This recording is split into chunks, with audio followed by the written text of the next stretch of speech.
அனைவருக்கும் வணக்கம்ங்க. கர்நாடகாவில் மழை பெய்யுதுன்னு சந்தோஷப்படுறோம். கர்நாடகா தண்ணி திறந்து விட்டாங்கன்னு கொண்டாடுறோம். ஆனால் வருடம் இதே கதை தானங்க நடக்குது. என்னங்க புதுசா?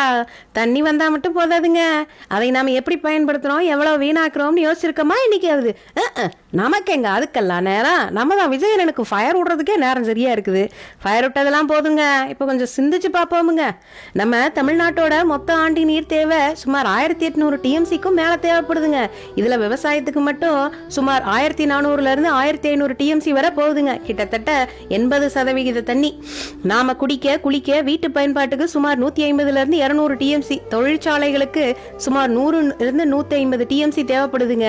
இதுல கொடுமை என்னன்னா, நமக்கு வருஷத்துக்கு சுமார் 200லேருந்து 300 டிஎம்சி நீர் பற்றாக்குறையா இருக்குங்க. இது மாதிரி கர்நாடகாவில இருந்து உபரி நீர் வர்றப்ப மேட்டூர் நிரம்பி வழிந்து வரும் பல்லாயிரக்கணக்கான கன அடி நீர் கொள்ளிடம் வழியா போய் சத்தமில்லாம கடல்ல கலக்குதுங்க. அதை சேமிக்க நாம என்ன பண்ண போறோமுங்க?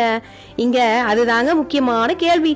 ஒருவேளை கொள்ளிடம் மற்றும் காவிரி படுக்கைகளில் தடுப்பணைகள் அதிகப்படுத்துறது, ஏரி குளங்களை தூய்மைப்படுத்தி போர்க்கால அடிப்படையில தூர்வாடுறது, உபரி நீர்நிலைகளுக்கு கொண்டு செல்ல ஆற்று இணைப்பு திட்டங்கள் வேகமா செஞ்சா கொஞ்சமாச்சு சேமிச்சு வைக்கலாமுங்க.